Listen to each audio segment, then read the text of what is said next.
السلوك، وكذا نوينا أن نعين السلوك والرياضة والغزل والأربعين لله تعالى في هذا المسجد على نيتكم يا سيدي يا مولاي الشيخ محمد الله الحقاني دستور يا سيدي مدد، وعلى نيتكم يا قطب المتصرف في مدد الحق يا سيدي مولاي الشيخ محمد هشام قباني دستور يا سيدي مدد.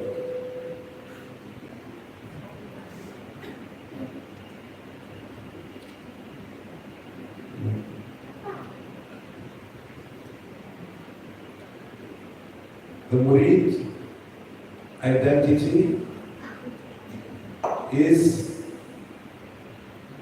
ambassador of his sheikh or her sheikh.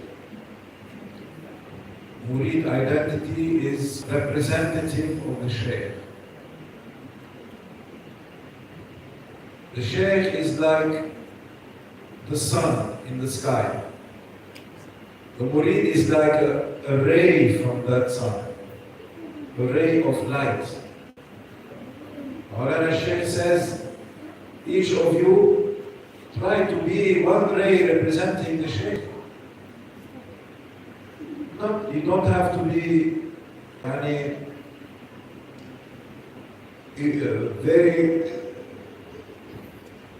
you don't have to try to be like the Sheikh. We cannot be like the Sheikh. But we want to try to learn something from the Sheikh and to share it with others. And to share it with others, you have to try to practice it. So that's all. Try to do that, and you will be the representative of your Sheikh. You will be like a ray of light from the sun of the Sheikh. You will be an ambassador for the Sheikh. When they ask you, who is Sheikh Nazim? Who is Sheikh Hisham? You can say to them,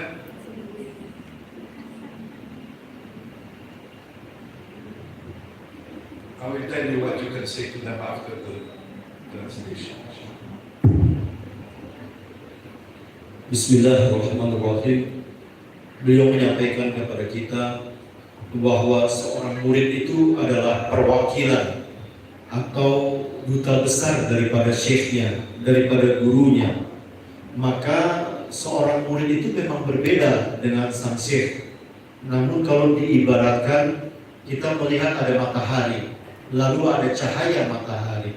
Matahari itu adalah peribatan kepada guru kita, kepada syekh kita. Sedangkan cahaya atau sinar matahari adalah murid-murid itu sendiri. Dia mengetahui bahwa kalian semua bukan syekh dan juga tidak bisa menjadi sama seperti syekh. Kita berbeda, kita adalah murid, namun kita bisa mengikuti jejak langkahnya. Kita bisa mengikuti ajaran-ajarannya, sehingga kita menjadi cahaya daripada matahari tersebut. Jika seseorang ditanya siapa Maulana Syekh Nadim atau Maulana Syekh Hisham, maka beliau akan menjelaskan setelah ini. Di peribadatan tadi, seorang murid itu mengikuti jejak langkah daripada gurunya.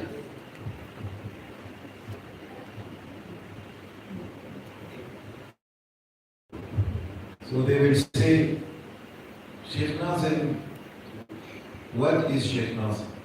And Sheikh Hisham, who are these sheikhs? What can we say, the Murid? The quickest answer is what?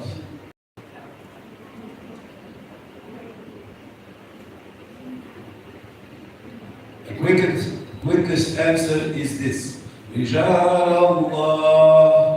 رجال الله أعينونا بعون الله وكونوا عونا لنا بالله عسى نحظى بفضل الله. That's the answer. They are رجال الله. They are رجال الله of the highest level, because there's levels of Rijal Allah. Allah said, لهم درجات عند ربهم, the mu'minun. لهم درجات عند ربهم, they have levels in the presence of Allah. And he said, وَفَوْقَ كُلِّ ذِي عِلْمٍ عَلِيمٍ. Above everyone with knowledge, there is one with more knowledge. So, Shaykh X has knowledge, Shaykh Y has knowledge, Shaykh Z has knowledge, Shaykh number 1 has knowledge, number 2, number 3, but they are not the same, all of them equal, no. There is different levels of knowledge. There are sheikhs, they will just read in books and teach from books. They specialize in basic knowledge.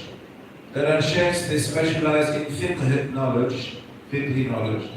There are sheikhs that specialize in historical knowledge, like the history of Sufis or Islamic history or world history. There are sheikhs, they specialize in inheritance law, for example. They are good in division and mathematics and calculation. Like that, the answer to inherit. There are sheikhs that specialize in contract law, shurut. So they say, Sheikh Fulan al-Shuruti, because specialist of shurut. Now, Sheikh also, they specialize in astronomy even. Sheikh Fulan al-Falaki, Falak. So he is Falaki. طيب. Now we are living in the time of fitna. Is there a sheikh that specializes in the time of fitna? Yes. Maulana Sheikh Nazim. He took from Maulana Sheikh Abdullah Faiz Danistani that kind of knowledge. And also Maulana Sheikh Hisham. He took from Maulana Sheikh Abdullah Faiz Danistani that kind of knowledge. He took that from Maulana Sheikh Nazim al-Haqqani, that kind of knowledge. Knowledge of Akhir Zaman, the end of times, the times of great fitna, up to a point where people will despair because there is too much. And then the only solution will be a time of miracles, huge miracles, the time of kun fayakun. Be and it is. So, these are Rijal Allah teaching about the times of fitna and the time of kun fayakun, which is the time of Dajjal and Mahdi. The time when Sayyidina Isa alayhi salam will come, Sayyidina Mahdi will inform the people about the dangers and the fitna of Dajjal and say to the people, don't follow Dajjal. Even if you see something, you think it is like karama, but it is not karama. It is fitna. So, and then Allah subhanahu wa ta'ala will give permission for Sayyidina Isa to kill the Dajjal and to show the people that this Dajjal is nothing. He will show the spear with the blood of Dajjal on it to the people. Say, look, a God does not bleed. We killed the Dajjal, look, this is his blood. A God does not bleed. So people will come back to La ilaha illallah. And this is the ummah of Sayyidina Muhammad sallallahu alaihi wasallam. So they will come back, all of them, to La ilaha illallah Muhammadur Rasulullah, including the followers of Isa alayhi salam. Because Isa himself, when he comes down, he will come down at the time of Salat al-Fajr in Damascus. Salat al-Fajr, people have prayed the Sunnah and they Iqamah, قد قامت الصلاة, and Sayyidina al-Mahdi is ready to pray as Imam. Then they see Allahu Akbar, Sayyidina Isa coming down, resting his hands on the shoulders of two angels, one on his right, one on his left. And his hair, his long hair, Sayyidina Isa, still dripping from water. Because this is how he was taken up. He was just coming out of the hammam, his hair dripping with water, Allah took him up. متوفيك ورافعك إلي. I am taking you back and raising you to me. يعني to a place where there is no time, so time stopped. So he comes down exactly the same state as he went up. The air is still dripping from water. And so when they see this vision, Allahu Akbar, the Muslims will make takbir, takbir, takbir. And this is the time, the promised time, the promise of Allah is true. Already they knew that because the Mahdi is with them, but they are in a time of difficulty. So they know that when a prophet comes down like that, so Al-Mahdi takes steps back. He walks backwards and he says to Isa alayhi salam, Ya Ruh Allah, taqaddam. Oh, Ruh of Allah, oh Spirit created by Allah, with kun fayakun, without father. You be our Imam. But Isa alayhi salam, he will say, no, this salat, this iqamah is for you. Sayyidina Muhammad al-Wali, Muhammad al-Mahdi, Maulana Kulzi, also Muhammad al-Wali, Muhammad al-Mahdi, Khalifatullah. So he said, you go forward, you be Imam. Because Sayyidina Isa came to be member of Ummah Sayyidina Muhammad. And after Salat, he will take the spear and he will kill Dajjal. And then he will live for years and years after that. He will marry, because he did not marry before Sayyidina Isa. He married. He will make Hajj and Umrah, and he will make ziyarah of the Holy Prophet. Then Rasulullah, he mentioned this, that Isa will come and he will give me salam and I will give him salam back. So, Tuba, blessings to those who live in that time. Times of immense blessings. So after immense fitna, there will come immense blessings. And these are the biggest rijal Allah.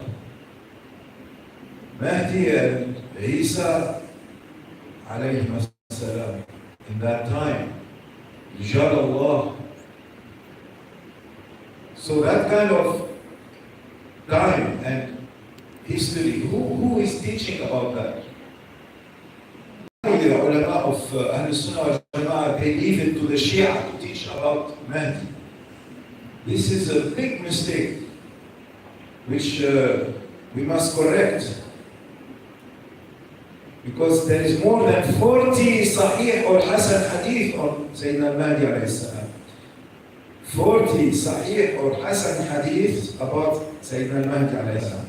The science of Sahih Hadith and Hasan Hadith, Da'if Hadith, Mawdu' Hadith, this knowledge, this specialty is not for Shia. They do not have that, they do not know that. They have something, but it's nothing like this Ahlul Sunnah job. And they researched this very carefully for hundreds of years. And they decided, no, the Mahdi is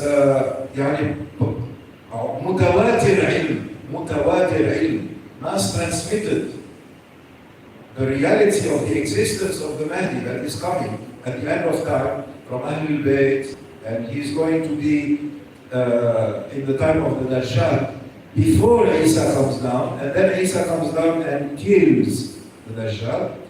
That knowledge is obligatory knowledge because it's mutawatir, mass transmitted, cannot be rejected.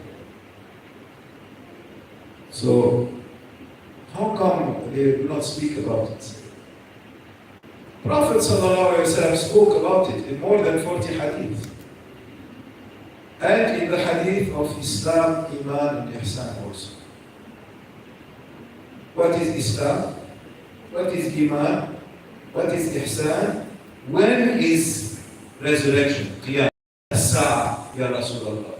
Number 4 question is about the time of fitna, because the answer was, we don't know, this knowledge is not for us, it's for Allah, when is Qiyamah. But I will tell you about the signs before. The signs, alamat as-sa'a. Alamat as-sa'a finish. It's a whole other specialty also. We must study that. Not only Arkan al-Islam, 5, Arkan al-Iman, 7 or 6. Because resurrection and life after that, same. On Judgment Day, that's one.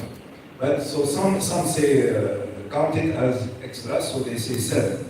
7 pillars for Iman, and then Ihsan. And then after that, Alamat as-Sa'a. So Alamat as-Sa'a, there's the big signs, the last signs, then the middle signs, and then the small signs, the minor signs. All the minor signs already came.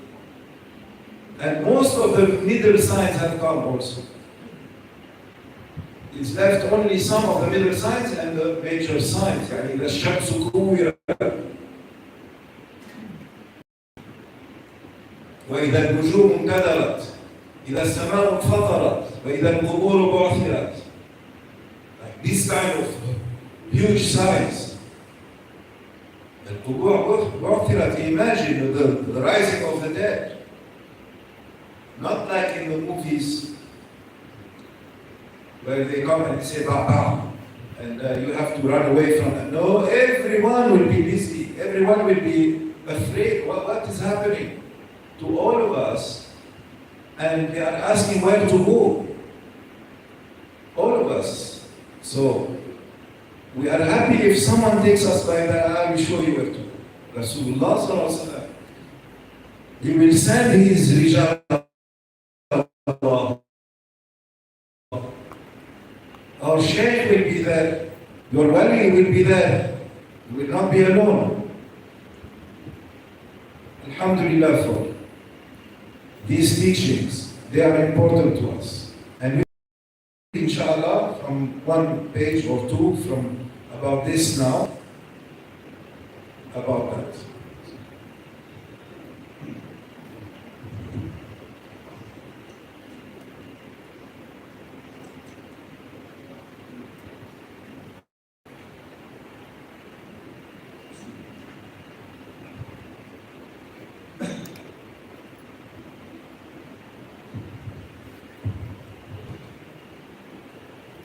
Beliau menjelaskan kepada kita siapakah murid dan siapakah syekh. Lalu beliau katakan bahwa seorang murid itu adalah cahaya atau sinar daripada matahari, dan sang syekh sendiri adalah matahari. Lalu beliau menjelaskan kepada kita dengan pertanyaan, siapakah Maulana Syekh Nadim dan Maulana Syekh Hisham? Lalu beliau mengajak Bapak Ibu semua untuk bersama-sama melantunkan qasidah Rijal Allah. Lalu beliau katakan, inilah jawabannya. Yang dimaksud dengan Rijal Allah adalah pria-pria Allah, manusia-manusia Allah. Orang-orang ini bukan sembarang manusia. Mereka adalah orang-orang yang spesial. Mereka memiliki derajat-derajat yang berbeda-beda. Bahkan dikatakan di dalam Al-Quranul Karim, lahum darajatun inda rabbi, bahwa mereka ini memiliki tingkatan-tingkatan di hadapan Tuhan mereka. Dan memang ada. Begitu juga para masyayikh, para ulama, beliau jelaskan mereka memiliki keahlian yang berbeda satu sama lain. Begitu juga dengan orang-orang yang khusus seperti ini, mereka bertingkat-tingkat. Kita mengetahui ada ulama yang ahli tentang fikih, ada ulama yang ahli tentang astronomi, maka dikatakan sebagai ahli falak. Begitu juga ada ulama yang mampu menghitung akan waris, ahli waris. Begitu juga dengan ulama-ulama yang berbicara tentang akad, tentang persyaratan-persyaratan dan lain sebagainya. Mereka itu berbeda-beda berderajat-derajat. Begitu juga orang-orang yang dekat dengan Allah, para kekasih Allah itu. Maka ada juga ulama yang hidup pada zaman fitnah. Dan inilah zaman fitnah yang di akhir zaman yang kita sudah mulai memasukinya. Di sini kita mengetahui bahwa Maulana Syekh Hisam mengambil daripada Maulana Syekh Nadim, mengambil dari Maulana Syekh Abdullah Faiz Dagestani. Begitu juga Maulana Syekh Hisam juga mengambil langsung dari Maulana Syekh Faiz Dagestani. Inilah ilmu-ilmu itu. Dia ilmu tentang akhir zaman, tentang apa yang kita hadapi saat ini dan saat yang akan datang. Jadi kita mengetahui dari penjelasan ini mereka berderajat-derajat, bertingkat-tingkat. Pada akhir zaman ini ada ilmu yang dikatakan ilmu kun fayakun yang zaman dahulu, dan ini mereka termasuk orang-orang yang seperti itu. Dan beliau menjelaskan bahwa nanti suatu ketika Sayyidina Isa alaihi al-Masih akan turun ke bumi ini, akan muncul kembali. Dan itulah saat ketika dia akan mengkonfrontasi, akan menghadapi yang dinamakan dengan Dajjal. Dan itulah juga saat ketika kita bersama dengan Al-Mahdi yang akan berjuang bersama-sama untuk menghancurkan Dajjal itu. Engkau pikir ini perbuatan hal-hal yang kecil? Ini adalah hal-hal yang besar, bahwa nanti Dajjal ini akan hancur. Dia akan membuat kita berpikir, oh ini karamah, ini keajaiban luar biasa ini dan itu. Padahal ini tipu daya semua yang diberikan oleh Dajjal. Dajjal akan mengatakan bahwa dirinya Tuhan, padahal dia bukan sesiapa. Tuhan tidak mungkin bisa berdarah, sedangkan Dajjal akan berdarah-darah. Begitu juga nanti ketika turun Sayyidina Isa itu, Sayyidina Isa akan turun ke muka bumi ini dengan malaikat yang mendampinginya. Dan pada saat itu akan turun di bumi Damaskus, di negeri Syam. Di situ dia akan turun ketika Sayyidina Mahdi akan memulai memimpin sholatul fajr di pagi hari. Jadi sebelum iqamah turun Sayyidina Isa, lalu dia mundur ke belakang untuk memberikan tempatnya kepada Sayyidina Isa. Nabi Isa alaihissalam atau yang banyak dikenal sebagai Yesus akan memimpin sholat ini. Lalu dia dikatakan silakan kepada Sayyidina Mahdi. Oleh Sayyidina Isa mengatakan, Ruhullah, Ruhnya Allah, silakan taqaddam, maju ke depan untuk memimpin sholat ini. Seperti itulah keadaan nanti. Setelah sholat itu selesai dipimpin, maka Dajjal akan dibunuh dengan tombak dan dia akan mati. Dan setelah itu dalam kehidupan Sayyidina Isa akan menikah nantinya karena dia belum menikah. Dan subhanallah juga ketika Sayyidina Isa nanti turun memimpin sholat itu rambutnya masih basah. Karena apa? Karena waktu dia berumur 30-an tahun itu diangkat oleh Allah ke atas dalam keadaan rambutnya masih basah. Lalu Allah matikan yang namanya saat atau waktu itu, sehingga pas dia turun lagi rambutnya juga masih basah seperti itu. Nah setelah itu dia akan menikah, dia akan haji, dia akan umroh, dia akan juga mengunjungi Rasulullah SAW, lalu memberikan salam kepada Rasulullah SAW, dan akan juga dibalas salamnya oleh Rasulullah SAW. Inilah waktu yang dijanjikan ketika Sayyidina Mahdi datang dan lalu menjadi kemenangan bagi umat Islam. Dan inilah sebenarnya apa menjadi bagian daripada ajaran agama Islam ini. Jangan kalian pikir ketika kita berbicara tentang Mahdi ini, kita berbicara tentang Syiah atau pemahaman Syiah. Dia katakan ini sungguh salah, tidak seperti itu. Ini ajaran milik Ahlu Sunnah wal Jamaah. Bahkan ada 40 hadis yang membicarakan tentang hal ini. Dan para ulama sudah ratusan tahun berbicara tentang hal ini. Mengapa ini semua dikatakan Syiah? Ini bukan Syiah, ini milik Ahlu Sunnah wal Jamaah. Ini bagian daripada ilmu yang wajib kita ketahui. Ketika kita mengetahui bahwa ada hadis yang dikatakan dengan hadis Jibril yang berbicara tentang iman, Islam dan ihsan. Yang di situ Sayyidina Jibril alaihi salam datang mengunjungi Rasulullah SAW dan bertanya, apa yang dimaksud dengan iman ya Rasulullah? Lalu dia bertanya, apa yang dimaksud dengan Islam? Apa yang dimaksud dengan ihsan? Lalu juga penambahan daripada itu ditanya juga, mata saat kapan waktu itu akan datang? Saat di sini bermakna hari kiamat itu kapan akan datang? Ini tidak dijelaskan secara detail, namun kita wajib mengetahui tanda-tandanya. Dan beliau Syekh Jibril menjelaskan kepada kita, ada tanda-tanda yang kecil, tanda-tanda yang menengah, dan tanda-tanda yang besar. Daripada alamatul sa'ah ini, kita bisa membayangkan bahwa sebagian daripada tanda-tanda kecil ini atau kebanyakan sudah terjadi. Jangan kalian pikirkan bahwa ini semua ketika kalian nonton film yang tiba-tiba ada gelombang besar, orang pada lari berhamburan. Tidak seperti itu kata Syekh Jibril. Bahwa pada saat itu justru kita manusia ini pada dalam keadaan begitu sibuk kita masing-masing. Itulah datang pada saat-saat seperti itu. Maka bergembiralah ketika Sayyidina Mahdi itu sudah datang, Sayyidina Isa sudah datang, dan itu menjadi kemenangan bagi kita semua. Maka beliau katakan, ini adalah bagian daripada ajaran-ajaran penting, mengetahui tentang Sayyidina Mahdi, mengetahui tentang akhir zaman. Maulana Sheikh is saying that this time now that we are living in, people are running away from Allah subhanahu wa ta'ala.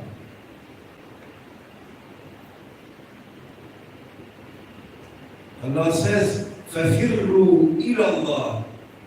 Allah says, run to Allah. But the people are running from Allah. Running away from Allah. To what? To where?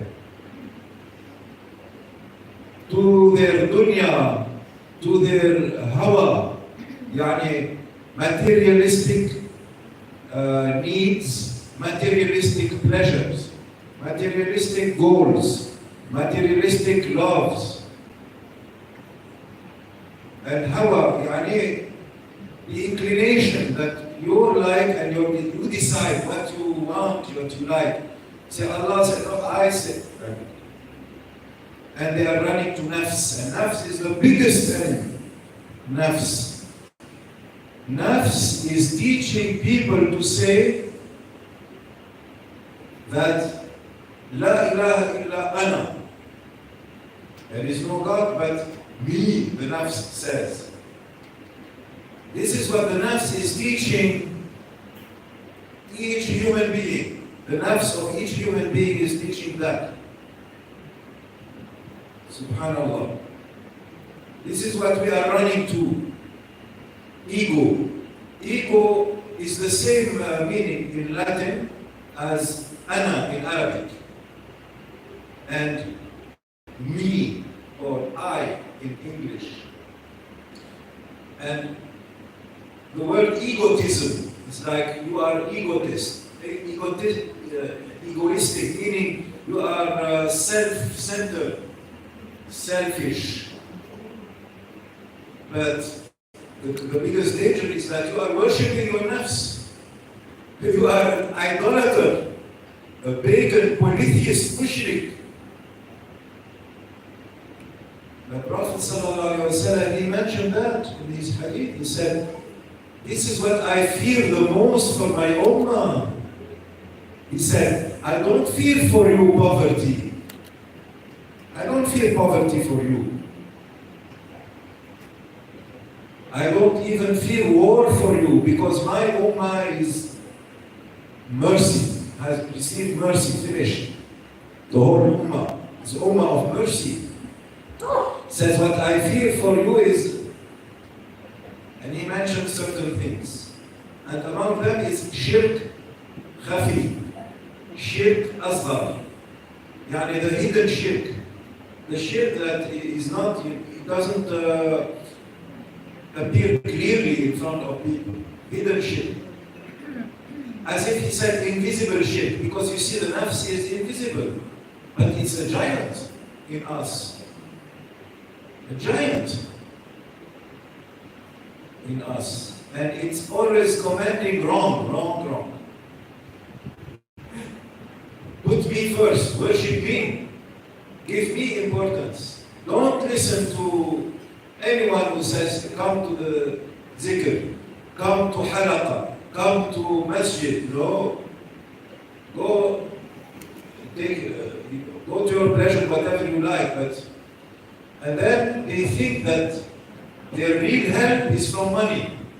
So everything, individuals, society, companies, governments, all running after money. No one is saying, let us run to Allah. If they say, let us run to Allah, nah, we heard this before. We are not, now we are progressive people. Maulana said, this progress that we say we are civilized and we know better than before. Are you in control of your nafs? Or is your nafs controlling you? Maulana says people are all following their donkey and carrying the donkey on their backs instead of you riding on top of your donkey and using it to go where you want to go. You follow it. You carry it even. Yani your nafs, our nafs. So that is the biggest veil. You cannot see it because that nafs is like very solid. That is enemy number one for a human being. After that, hawa. After that, dunya. After that, shaitan. Shaitan cannot do anything against anyone. First, must get cooperation and permission from the nafs and the hawa and dunya, and then the shaitan interferes. Otherwise, ليس لك على عبادي سلطان. You have no power, no authority over my servants. Allah subhanahu wa ta'ala said to Iblis. No power, no authority, no permission. But except إلا من اتبعك من الغاوين. Those who misguide themselves, then shaitan will misguide them. And they will follow shaitan after that. You see? So, know your enemy. And Maulana is saying people are running away from Allah. They want to follow their nafs. And they think that they can run away from everything that they are afraid of. Including they think they can run away from death. But they cannot. We cannot. No one can. They are running away from Allah and they are finding what? At that time, Azrael, his hand extending to them and taking their ruh back to Allah. And now Umar is finished. What is the product? What is the result in the end? La hasratan. I think they wasted their time. We wasted our time. We want to go back and try. ربنا فرجعنا نعمل صالحا. Ya Rabb, now we see everything, we understand, we know. Please send us back to life so that we can do something good. But it's too late. The chances are finished. Nasiha was given. Quran was revealed. Rasul sallallahu alaihi wasallam balagh. He conveyed the message in full. And after that, all of his khulafa, the spiritual khulafa, from the time of Sayyidina Abu Bakr as-Siddiq to our time. And now Maulana Shaykh Hisham is sitting, watching us, speaking to us with the tongue of his heart, and hearing us and seeing everything. And non-stop and more than before, dua and zikr for connection and for the ummah. Oh people, run to Allah, Do not run to your nafs. No one can help except Allah subhanahu wa ta'ala, who created you and created for you every safety.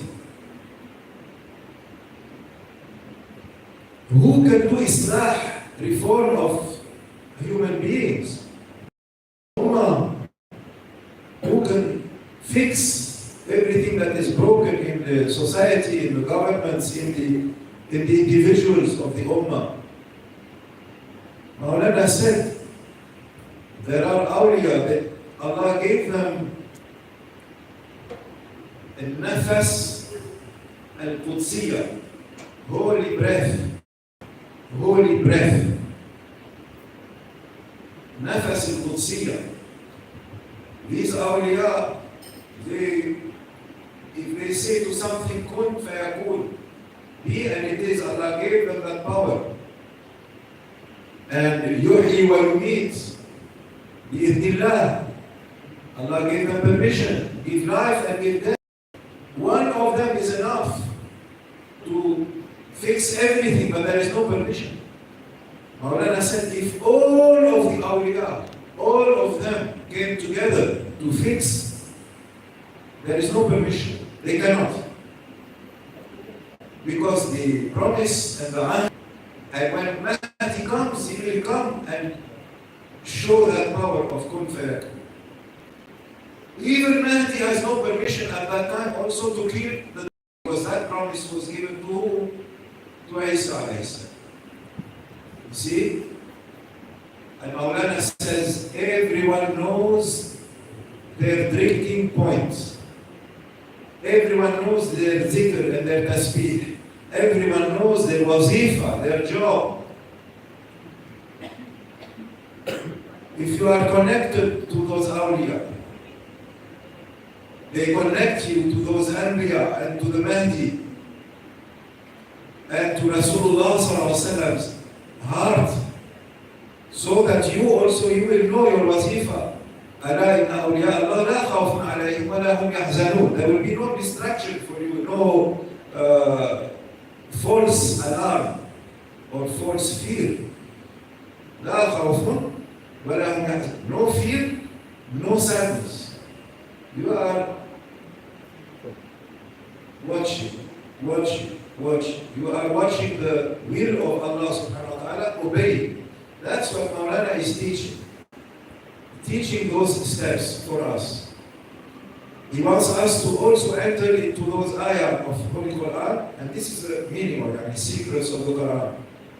It's not a secret that for us, we are not paying attention, so it becomes a secret to you, to us. We don't pay attention. When we pay attention, we realize, you must know your drinking point. You must know your shaykh. You must know your murshid. Then you will know your wazifa. You will know your job. You will know when to act and when to not to act, because there is no permission for you. But even greater than you, much greater and much greater. No permission, and they do not act. They obey the will of Allah. So they teach us sabr, ta'ah, and to accept complete taslimiyya, Like you read the Aqidah Tahawiyya. Already in that book he mentioned Islam is not just that superficial meaning. Islam means taslim, istislam. He mentions that in Aqidah Tahawiyya. MashaAllah. He wants you to really go deep into that, meaning absolute surrender of your will. Like the Malaika, لا علم لنا إلا ما علمتنا إنك أنت العليم الحكيم. Subhanallah. So you make tasbih and you make tafweed, وأفوض أمري إلى الله, which we repeat in every khatam. وأفوض أمري إلى الله. So make tafweed, and this is from the ilm of Sa'ah, علامات الساعة and the fitna times. Ilm of the time of Dajjal and Mahdi. Be on the side of Mahdi. Be on the side of God. Defend the truth. And you will be, inshallah, and you are already, inshallah, with Mahdi and with Isa. Just as we are already, alhamdulillah, with Mawlana Shaykh Nazim and Mawlana Shaykh Ishaq. أدامها الله عليكم نعمة آمين دنيا وآخرة. وعلينا.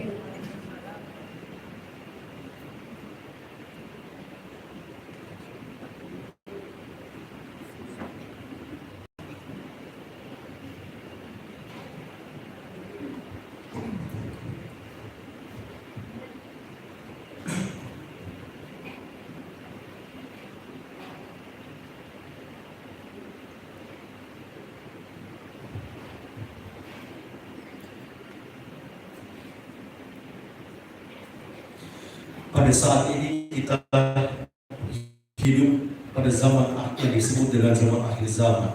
Pada saat ini banyak orang-orang berlari daripada Allah, sedangkan Maulana mengajak kita untuk mendekat kepada Allah dan terus-menerus mendekat kepada Allah.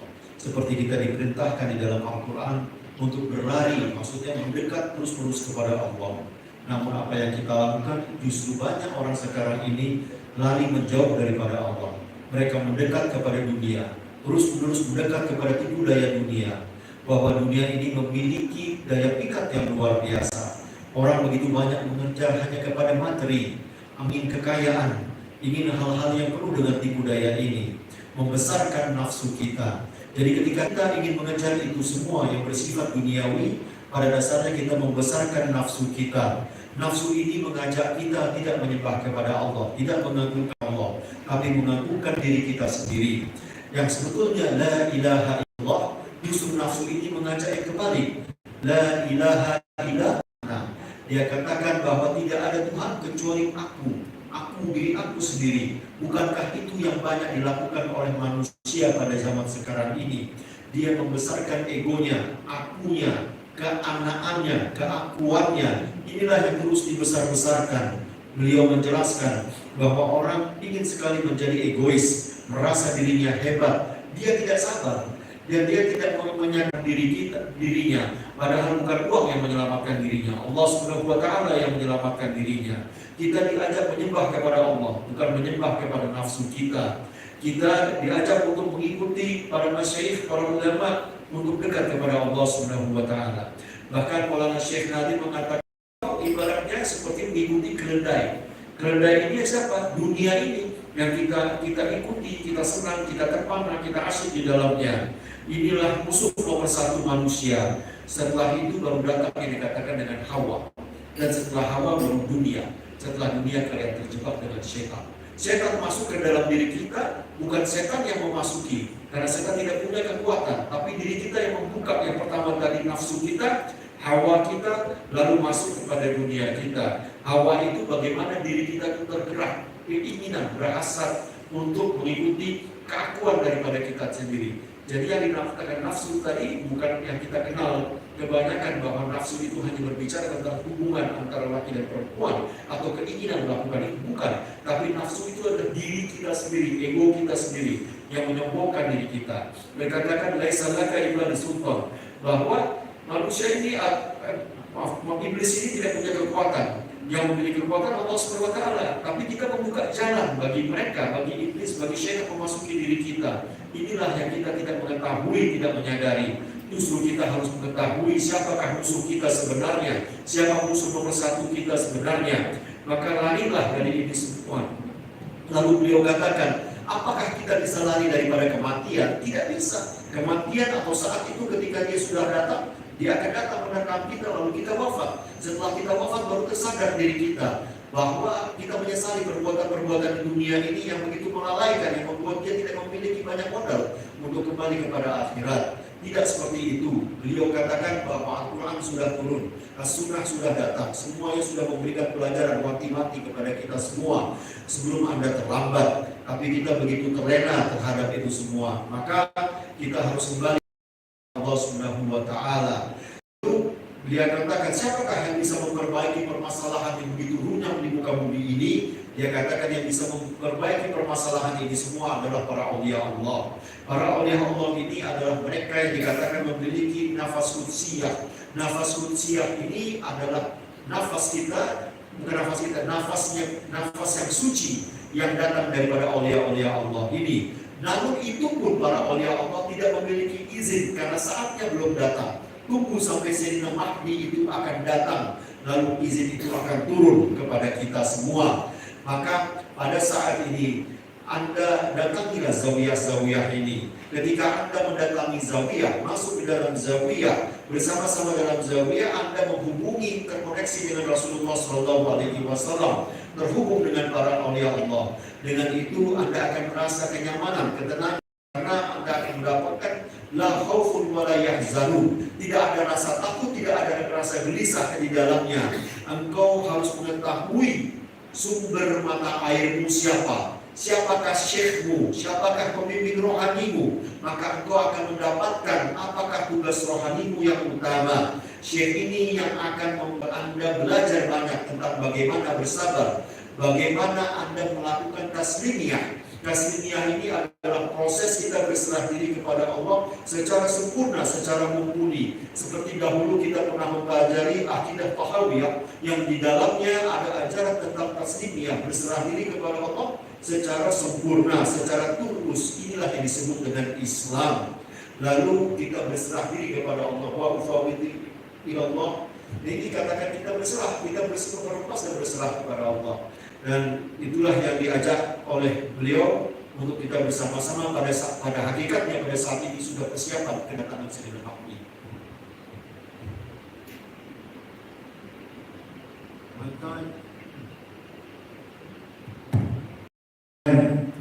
I was in Michigan, in the house of Maulana Sheikh Hisham,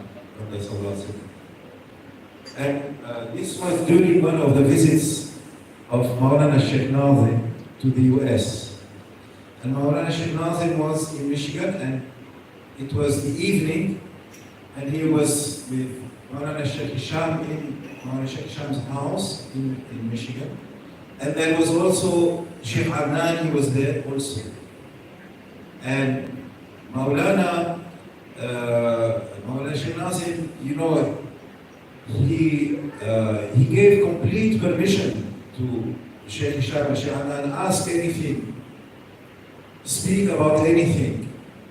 There is no restriction. So they spoke freely. They loved to speak freely with Maulana. And subhanallah, that they gave me permission to be in the same space at that time, because what I heard, it came back to me because of now reading the suhbas of Maulana in Lebanon.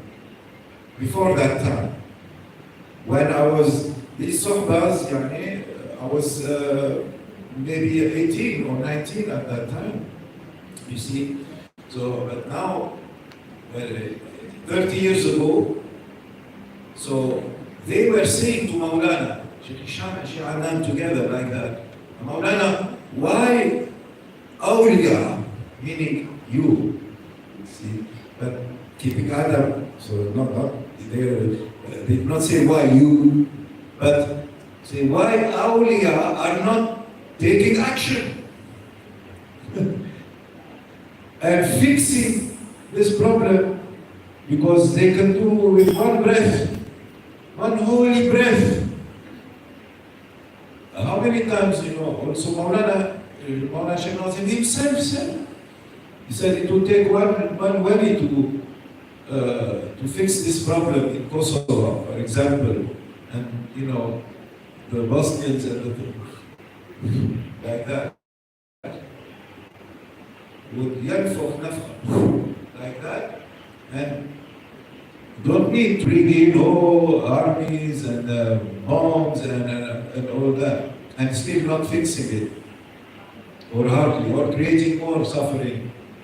So they were saying, why awliya are not acting? It's really there because they can fix it, and yet they do nothing. Is this correct, Maulana? No. So Maulana was smiling and nodding, and he said quickly answered, he said, no permission. This format, like that. That was 30 years ago. And I found Maulana narrating that he asked the same question to Maulana Sheikh Abdullah 60 years ago. 60 years ago. In this book, it is related. These are from the late 70s, early 80s. And he is saying to Maulana, and I can read it in Arabic so that you can taste the personality and the language of Maulana and the sweetness. He said, after he mentions that all the people are running away from Allah, east and west, and they run only to their own destruction, their own loss, because in the end, they do not find what they want, other than death. So he says, Ya Sayyidi, oh my master. Maulana Sheikh Nazim is speaking to Maulana Grand Sheikh Abdullah Dagestan. He said, Ya Sayyidi, إِذَا تُعْطِينِ إِذْنِ, if you give me permission, بِلَحْظَةٍ أُمْسِكُهُمْ, with one instant, I hold them all humanity. Is Maulana saying this to Maulana Sheikh Abdullah? If you give me permission, Ya Sayyidi, I will catch them all in one moment, not let anyone escape. وَلَا يَسْتَطِيعُ أَنْ يُحَرِّكُوا قَدَمَهُم, and they cannot move one foot. آمُرُ الْأَرْضَ تُمْسِكُهُمْ وَلَا يَجِدُ مَفَرًّا, I will order the earth to hold them, and they find no escape. So this is big information for us also. That this was the maqam of Maulana Sheikh, even in the presence of his Sheikh, in the lifetime of his Sheikh. That was already given to him. But imagine the maqam and the power of Maulana Sheikh Abdullah, and imagine the Sheikh Sharafuddin. So, they, subhanAllah, they give and they give and they give. In fact, all that power coming and being transmitted. And yet, they do not use it because there is no permission. Who can do that? Who can control themselves like that? That if they can move this from here to here, like that, they do not do it without permission. Everything has to be for wisdom.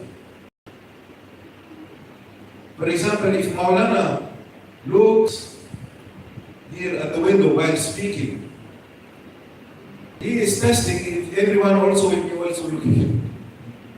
Because he mentioned that story, of Maulana walking in the souk of Damascus, the marketplace, Bazaar, with Maulana Sheikh Abdullah.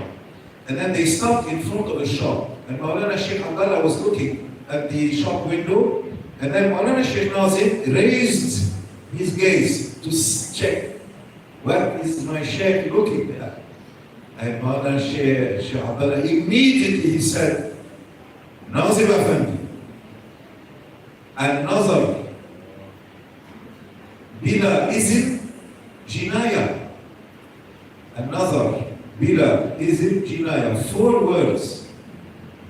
Looking without permission is a crime. That's tariqah. Where are we from this? Looking without permission. There has to be hikmah in everything that you do. You are always checking and saying, is there permission? Is there hikmah in this? Everything Allah does is hikmah. Everything. Every life, every death, every good health, every disease, every wealth, every poverty, every happiness, every sadness, even a dying child from hunger, innocent, which shocks even Anbiya, Ulul Azm. Ulul Azm are shocked. And they say, why, Ya Rabbi? And Allah subhanahu wa ta'ala explain to them, Ya Musa, I will show you why. And He shows the hikmah. So, this is what they teach, that hikmah. And He's saying there is no permission. And this is what Great Sheikh answered 60 years ago also, where Maulana said, in one instant, if you give me permission, do you give me permission? Thank you. And Maulana said, Maulana Sheikh Nazim is saying, قال مولانا, يعني Maulana Sheikh Abdullah replied, ولو Nazim Effendi, even if you can, oh Nazim Effendi, لا إمكان, you cannot. Even if you can, you cannot. Why? Because permission is not given. هذا الإذن للمهدي. This permission is for the Mahdi. See? So,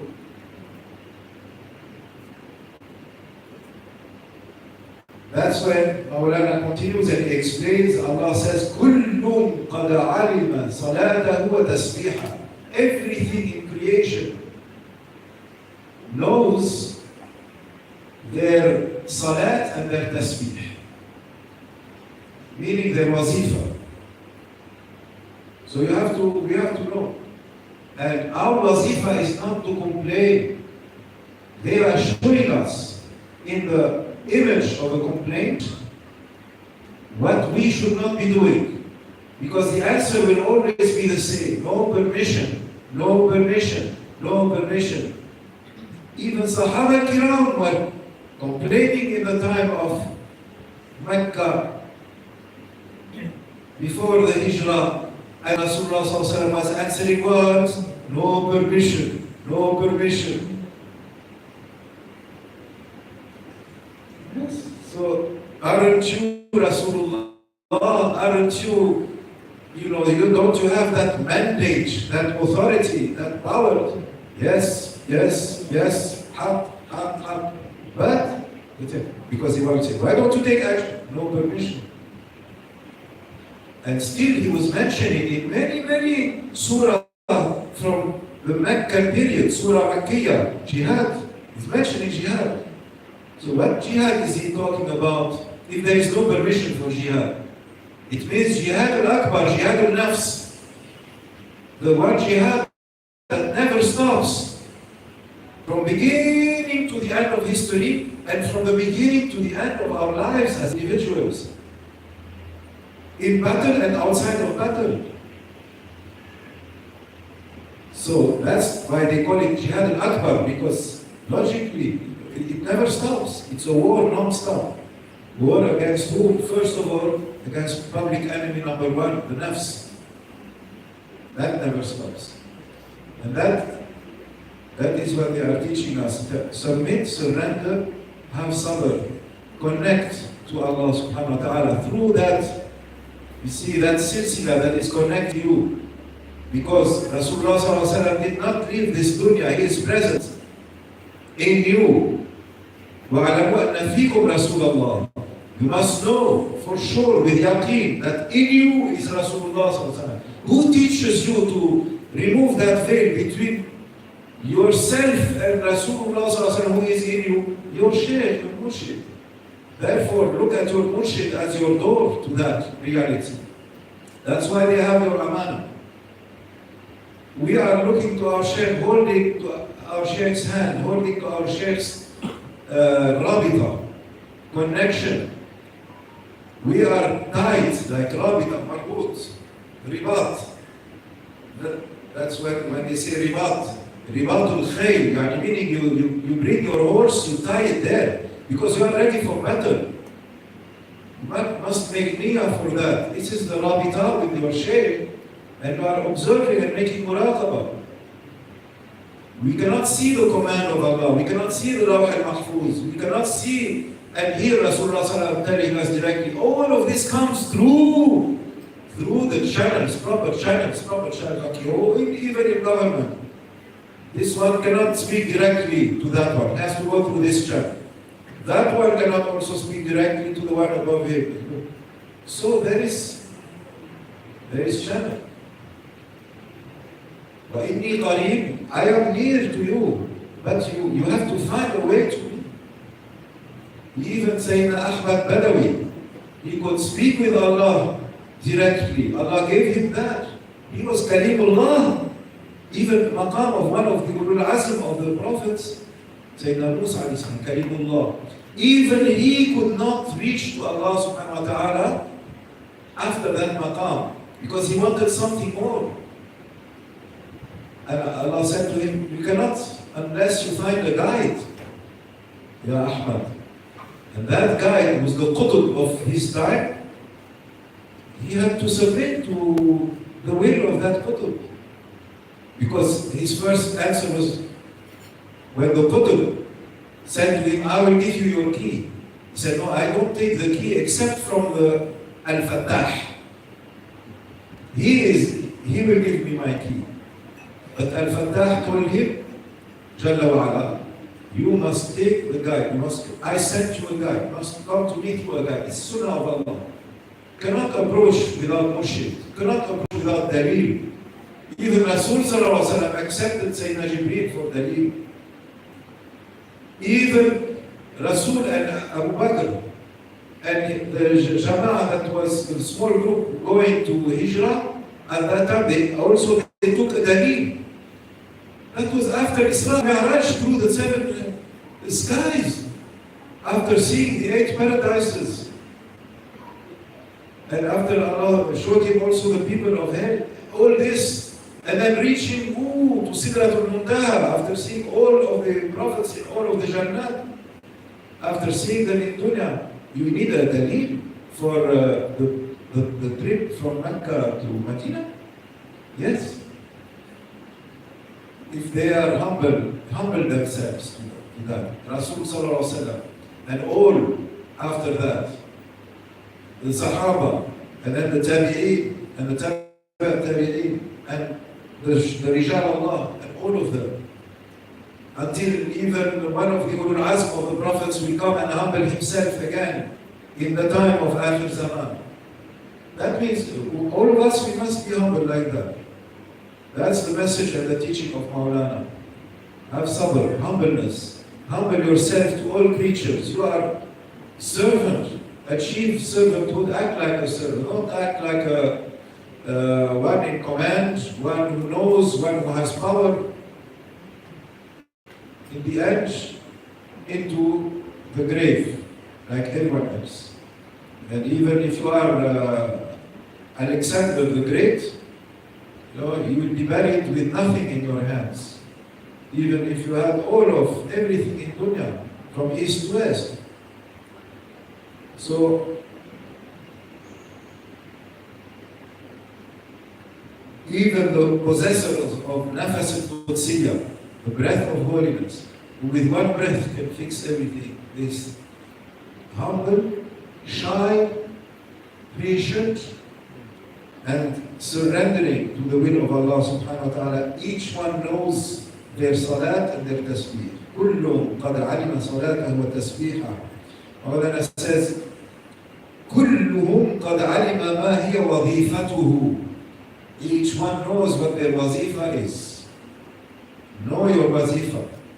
O servant of Allah, O murid of Maulana Shaykh. That is when they are happiest with us. When we surrender, we know. La fawda. There is no confusion, no chaos. Even the whole world around you is chaos. Don't have chaos, not in your heart. And look at this jama'ah of sakina and nur, zikr and khalwa and rabita and tasbih and salat. Inshallah, kulluhu maqbool. Inshallah, kulluhu mabrur, maqbool, mubarak by Allah subhanahu wa ta'ala. That is from the barakah of Maulana. He says, وَنَحْنُ فِي ذَلِكَ الزَّمَانِ. And we are in this precise time. This is the time we live in. These are the last two lines of this suhbah of several pages. He says, أَكَابِرُ الرِّجَالِ. The big ones of the Rijal Allah. The biggest awliya that you can imagine, موجودون ما بين المشرق والمغرب بحماية الأمة. They are present between east and west to protect the Ummah. They are present. They are watching. They watched, in Bosnia and in Kosovo, they watched in Iraq, they watched in Afghanistan, they are watching in Palestine, they are watching everywhere, east and west, they watch in China, they watch in everywhere. This is nothing to them. Allah gave them to be able to watch beyond our system. مما لا تعلمون. ومما لا تعلمون in Surah Yasin of the creatures and creation that we do not know about, that you do not know about. So, including even non-human. That's what I'm saying, and it is mentioned even in the hadith of the Holy Prophet ﷺ, that they were asking about for Sayyidina Ali radiallahu anhu, and the answer said, came that the Prophet ﷺ had sent him, and he himself, Sayyidina Ali, he narrated after that, the Prophet had sent me to fight a certain tribe of jinns. You see? So take your cue also from that includes extraterrestrials. Yani enemies of mankind that are not of mankind. Tamam? And then the last line. So they are between the east and the west to protect the ummah. لكن, however, الظهور مع ظهور صاحب الزمان, to appear with full power of كن فيكون and يحيي ويميت and نفس القدسية is only in the time of صاحب الزمان. يعني the spiritual pushing of the end of times. صاحب الزمان, the spiritual leader of end of times. يعني المهدي, that's one of his titles. Leader. This is why نحن نتسلى في المجالس. We have a good time and we play in our gatherings. ومن الله التوفيق. بحرمة الحبيب بحرمة الفاتحة.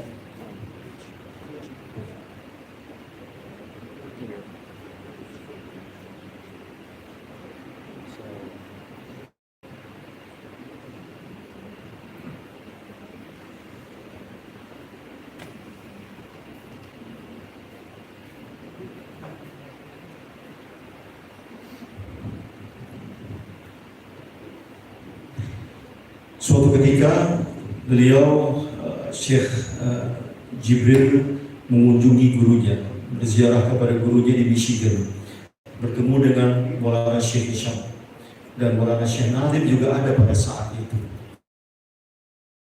dan bahkan ada Maulana Syekh Ahnan juga ada di situ. Mereka semua bersama-sama lalu mengingat kepada dulu pernah ada kisah ketika Maulana Syekh Adnan dan Maulana Syekh Hisham bertanya, mereka bertanya, kenapa para aulia tidak membantu pada saat itu ada keadaan di Bosnia dan begitu. Mengapa para aulia tidak membantu? Dan itu membuat Maulana Syekh Nadim tersenyum, karena sebenarnya cerita yang serupa juga ketika Maulana Syekh Nadim bersama dengan Maulana Syekh Abdullah Faiz Dagestani. Maka kisah ini menjadi ibrah bagi kita semua tentang apa yang sudah terjadi lampau lalu berulang lagi. 30 tahun yang lampau, kata Maulana Syekh Jibril tentang pembicaraan tersebut di Michigan. Namun 60 tahun yang lampau terjadi juga dengan Maulana Syekh Nadim di Damaskus, Syria.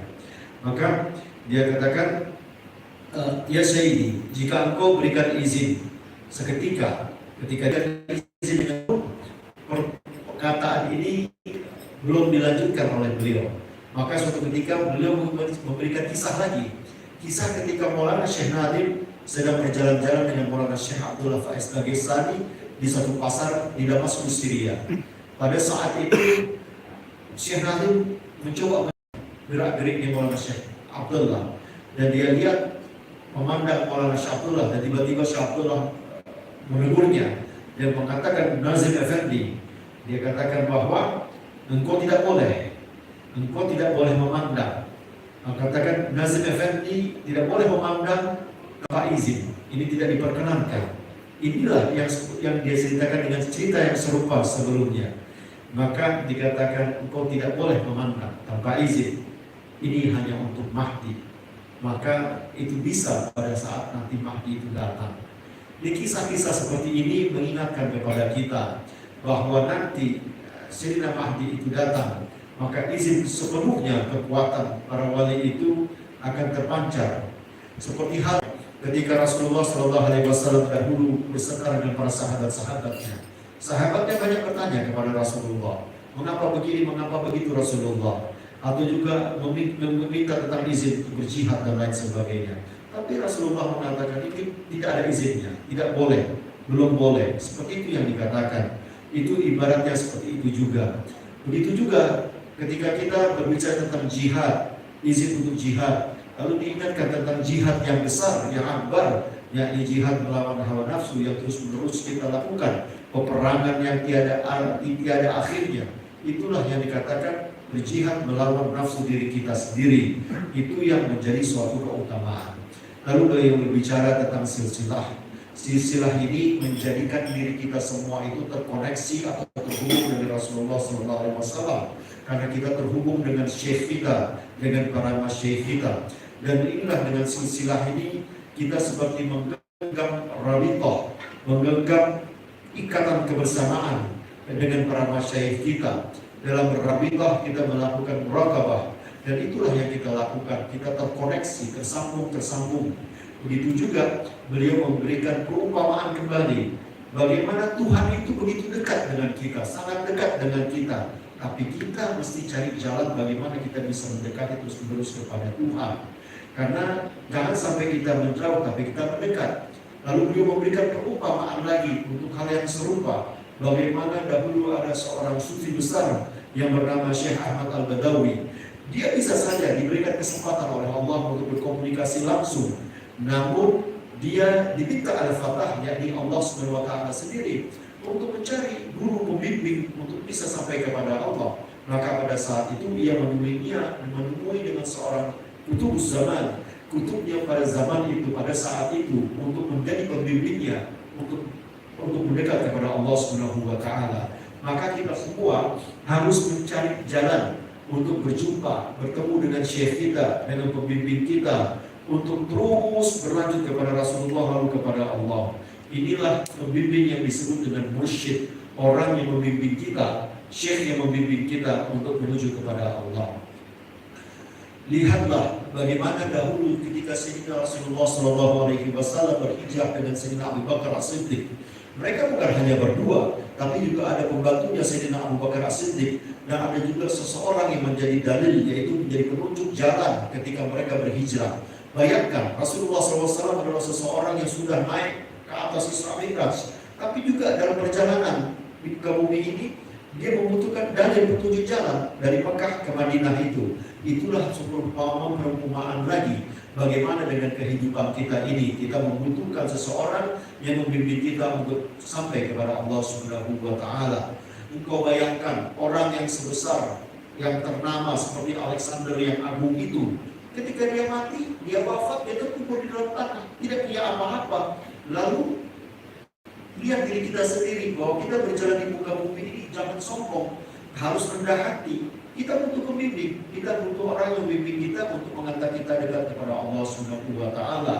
Orang-orang yang membimbing inilah yang mengajak kita untuk belajar bagaimana kita mengetahui apa sih wazifah kita. Wazifah itu artinya pekerjaan. Pekerjaan ini bukan pekerjaan biasa, tapi pekerjaan rohaniah kita. Inilah yang mengajarkan kita akan nur, akan cahaya, akan khalwat, akan tasbih, akan sholat, dan lain sebagainya. Inilah yang dikatakan seorang mursyid. Dialah yang membawa kita. Maulana mengatakan bahwa kita pada akhir zaman yang penuh dengan ujian, dengan cabaran-cabaran yang ada. Maka pada zaman ini pun ada aulia-aulia Allah yang begitu besar di antara barat dan timur.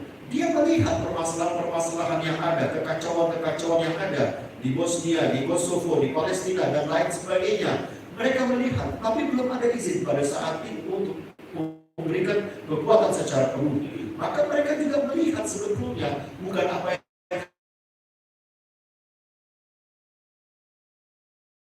Rasulullah SAW melihat ada alam jin seperti itu. Dan ini juga mereka melihat kemunculan ini semua. Tapi tunggu nanti sampai saatul zaman, ketika saat itu sudah ada, diberikan izin kepada para aulia Allah. Maka dengan kita bermajelis ini, kita melakukan keterhubungan kita dengan mursyid, dengan para masyayikh, sampai kepada Rasulullah, kepada Allah Subhanahu wa taala. Allah Allah Allah Allah Aziz Allah Aziz Allah Allah Allah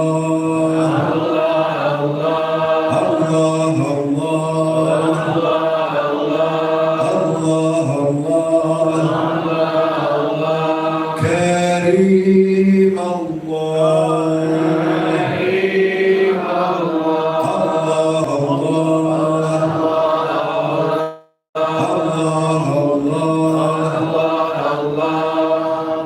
سلطان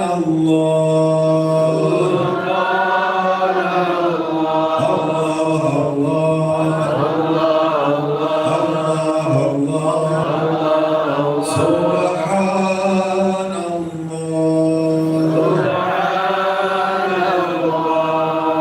Ya Rabbi, you are our creator and you are our sultan and we are your servants and we are your abd.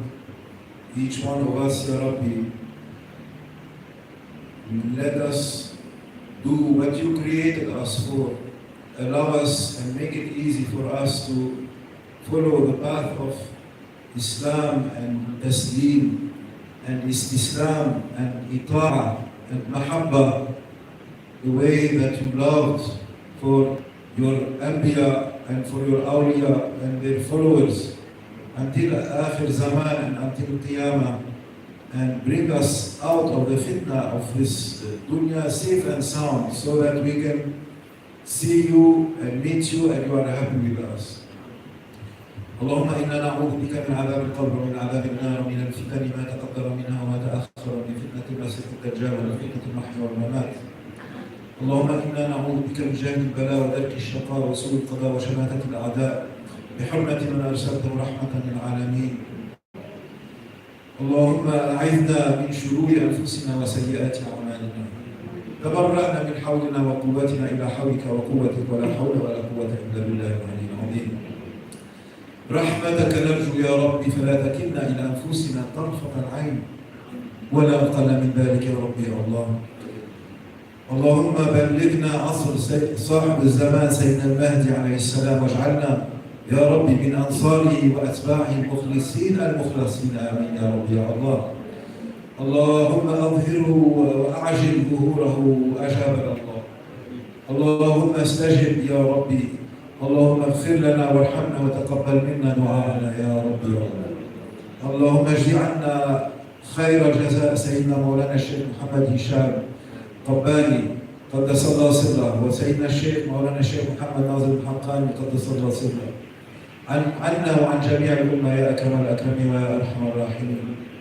اللهم اجعلنا من المريدين المخلصين المخلصين يا رب يا الله لهم على الاتباع وعلى الإطاعة، على الإخلاص وعلى المحبة، على الرجوع إلى الله وعلى التوبة، على نيتهم هي أحسن من نيتنا ونياتنا أجمعين أحسن من أعمالنا. اللهم حسن أعمالنا وحقق نياتنا. اللهم وخلصنا من حظوظ النفس والهوى والدنيا والشيطان. إنا نعوذ بك من هوى النفس ونعوذ بك من سحر الدنيا ومكر الدنيا ونعوذ بك من الشيطان. أعذنا يا أكرم الأكرمين وأدخلنا ألطافك الخفية وأدخلنا كنفك وحرزك وحصنك الحصين دنيا وآخرة في الحياة وعند الممات في القبر وعند النشور آمين يا رب العالمين.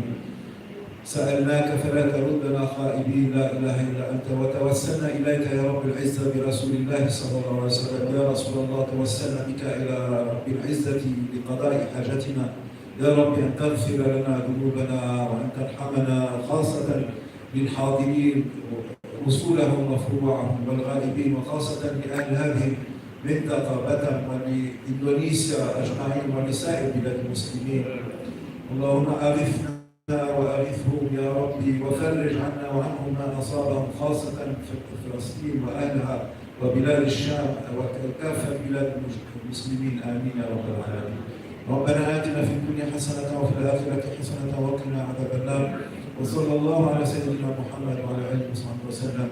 إلى حضرة النبي المصطفى صلى الله عليه وسلم وآله وصحبه الكرام وعلى مشايخنا الكرام في طريقتنا شرعية النبوية، خاصة روح أستاذنا أستاذنا الفاتحة.